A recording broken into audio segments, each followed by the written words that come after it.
आज मैं आपके लिए स्नैक्स की बड़ी ही कमाल की रेसिपी लेकर आई हूँ, जो कि हम बना रहे हैं सिर्फ़ और सिर्फ़ 2 से 3 आलूओं से। आप यकीन करें, इन 2 से 3 आलूओं के दरमियान में हम 2 मज़ेदार सी स्नैक्स की रेसिपीज़ बनाएँगे, जिसे देखने के बाद आपका दिल खुश हो जाएगा, क्योंकि दोनों ही बड़ी ही कमाल की हैं।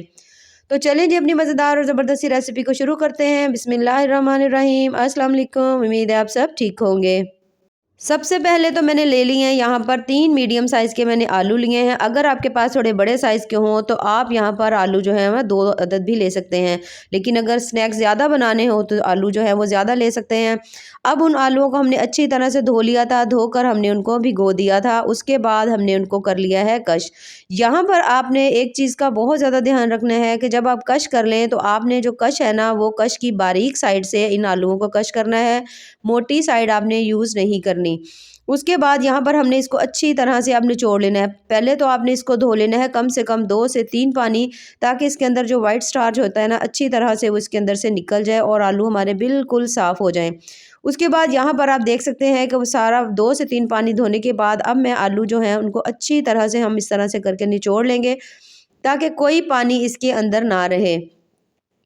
यहाँ पर आप देख सकते हैं बिल्कुल अलग-अलग से तमाम ये जो आलू के जो बारीक से लच्छे हैं ना, अलग-अलग हो रहे हैं, जिसका मतलब है कि इसके अंदर बिल्कुल भी पानी नहीं है। अगर आपसे अच्छी तरह से पानी ना निचोड़ा जाए तो आप किसी चीज़ के अंदर इसको हैंग भी कर सकते हैं। यहाँ पर मैं डाल रही हूँ इसके अंदर 3 चम्मच कॉर्नफ्लावर का मैं यहाँ पर डाल दूँगी। अगर आलू की मिकदार आपके पास ज़्यादा हो तो आप इसके अंदर कॉर्नफ्लावर जो है वो थोड़ा-सा ज़्यादा डाल लें। उसके बाद अगली चीज़ जो हमने इसके अंदर डालनी है वो है 1 चम्मच यहाँ पर बेसन। सिर्फ़ और सिर्फ़ 1 चम्मच यूज़ करेंगे, इससे ज़्यादा नहीं करेंगे, वरना आपको आपके स्नैक्स में बेसन का जो है ना टेस्ट ज़्यादा फ़ील होगा।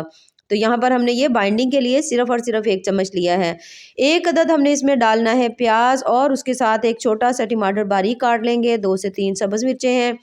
उसके साथ ही थोड़ा-सा इसमें हमने डाल देना है सब्ज़ धनिया। अब हमने इसमें डालने हैं स्पाइसेस। तो सबसे पहले हमने इसके अंदर डाल देना है नमक। आधा चम्मच मैं इसके अंदर नमक डाल रही हूँ।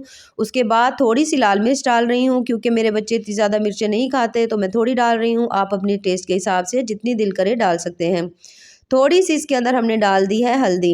इन दोनों चीज़ों को डालने के बाद अब हमने इसके अंदर डालने 1 चम्मच कसूरी मेथी, हाथों से क्रश करके डाल लें, ज़्यादा प्यारी खुशबू आएगी। 1 चम्मच या आधा चम्मच आप इसमें गरम मसाला डाल लें। उसके बाद आपने हाथों की मदद से इसको अच्छी तरह से मिक्स करना है, क्योंकि अब आलू के अंदर तो पानी बिल्कुल भी नहीं है। तो हमने ना इसको पहले अच्छी तरह मिक्स करना है। थोड़ी देर के लिए आपको लगेगा कि ज़्यादा ही खुश्क है, यानी कि आलू के अंदर बिल्कुल सही-सही ये नहीं मिक्स हो रहा। लेकिन अब कुछ ही देर में देखेंगे कि हमने इसके अंदर नमक डाला है, तो नमक डालते ही थोड़ा-सा हल्का-हल्का सा आपको इसके अंदर पानी की नमी फ़ील होना शुरू हो जाएगी।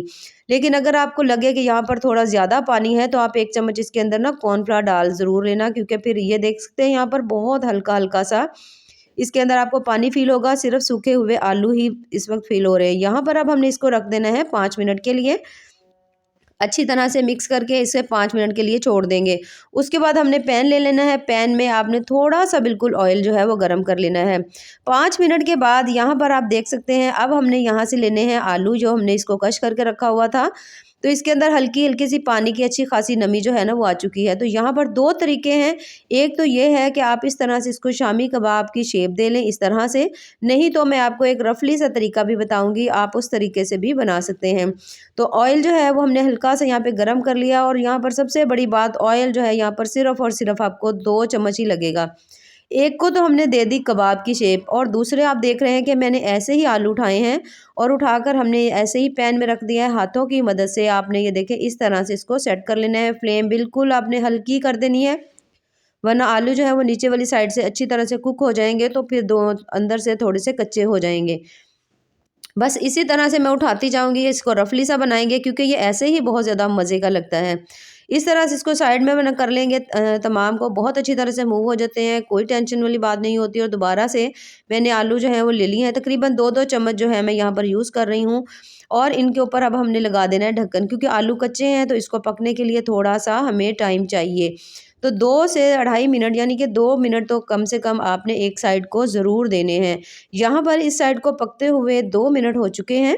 बिल्कुल स्लो आँच के ऊपर हमने इसको पकाया है। अगर पैन बड़ा हो तो आप हल्का-हल्का से इसको मूव कर लें, ताकि ये अच्छी तरह से तमाम साइडों के ऊपर ये अच्छी तरह कुक हो जाएँ। अब जैसे ही एक साइड अच्छी तरह से पक जाएगी तो हमने इसकी साइड को चेंज कर लेना है। ये देखिए इस तरह से आप देख सकते हैं कोई नहीं टूट रहे। माशाल्लाह से बहुत ही ज़्यादा मज़ेदार से हमारे जो आलू के स्नैक्स हैं ना वो तैयार हुए हैं। तो यहाँ पर हमने तमाम की साइड जो है वो चेंज कर ली है। चेंज करने के बाद थोड़ी-सी मेरे पास मायोनीज़ थी, सॉरी मायोनीज़ नहीं, चीज़ है मेरे पास, तो ये मैंने थोड़ी-थोड़ी सी इसके ऊपर डाल देनी है। अगर आपके पास चीज़ ना हो तो आप इसको स्किप भी कर सकते हैं। इस आप इनको ऐसे ही फ्राई करके खाएँ तो बहुत ही ज़्यादा टेस्टी बनते हैं, बड़े ही मज़े के बनते हैं। लेकिन बच्चे चूँकि चीज़ वग़ैरह थोड़ी ज़्यादा पसंद करते हैं, तो अगर हम थोड़ा-सा इसको हल्का-सा नया टच देंगे, तो वो बहुत ज़्यादा इसको खुश होकर खाएँगे। तो थोड़ी-थोड़ी सी चीज़ डाल दी है, हल्के से मैंने प्याज़ डाल दी हैं, उसके ऊपर थोड़े एक-एक मैंने टमाटर लगा दिया और उसके ऊपर थोड़ी-सी हमने फिर से चीज़ डाल दी है।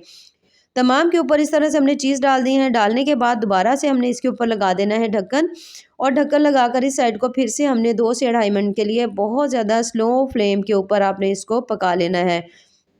आप यकीन करें आपको इसका टेस्ट जो है ना, जैसे पिज़्ज़ा आप खाते हो ना, बहुत ज़्यादा अक्सर बच्चों को पसंद होता है, बड़ों को पसंद होता है, तो बिल्कुल वैसे ही है। 2 से 2.5 मिनट के बाद बहुत अच्छी तरह से कुक हो चुके हैं, इनको हमने उतार कर साइड में रख लेना है। अब मैंने ले लिया एक और पैन, तो अगर आपने उस तरह से स्नैक्स नहीं बनाने, तो फिर आप इसका बना सकते हैं छोटा-सा पराठा, जिसको हम पैन का साइज़ जिस तरह छोटा-सा हमारे पास पैन होता है, छोटा-सा ये मेरे पास पैन था, तो इसके अंदर मैंने इस तरह से करके तमाम आलूओं को आपने अच्छी तरह से अप्लाई कर देना है। उसको अच्छी तरह मिक्स कर देना है, थोड़ा-थोड़ा सा घी लगाना है और थोड़ी देर के लिए आपने इसको कुक करना है अच्छी तरह से, हल्की-सी फ्लेम के ऊपर साइड टर्न करने। और ये देख सकते हैं माशाल्लाह से आलू का इतना मज़ेदार, आप यकीन करें, ये पराठा बना है कि जब आप इसको खाएँगे तो आपको बहुत ही ज़्यादा मज़ा आएगा। तो 2 तरह से आपका जैसे दिल करे आप इस रेसिपी को बना सकते हैं। सिर्फ़ और सिर्फ़ इसमें हमने आलू यूज़ किए हैं और इसमें वो कोई ख़ास ऐसी चीज़ नहीं है। तो अगर आपको मेरी आज की रेसिपी पसंद आए तो चैनल को ज़रूर लाइक करें, सब्सक्राइब करें। बहुत ही ज़्यादा टेस्टी बने हैं, बहुत ज़्यादा मज़े के बने हैं। यहाँ पर आप देख सकते हैं 2 तरह से बने हैं, तो अगर आप बच्चों को इस तरह से बनाकर लंच बॉक्स में देते हैं, वैसे ही अगर आप बच्चों को टी टाइम में स्नैक्स के तौर पर देते हैं, तो आप यकीन करें बहुत ज़्यादा खुश होकर खाएँगे।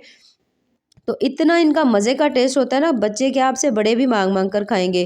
तो यहाँ पर मैं आपको इसकी कटिंग करके दिखा देती हूँ कि ये किस तरह का बने हैं। ये देखिए माशाल्लाह से कितनी ही ज़बरदस्त सी इसकी माशाल्लाह लुक आई है, और आप यकीन करें टेस्ट इसका इंतहाई कमाल का है। बाकी दुआओं में याद रखिए। अल्लाह हाफ़िज़।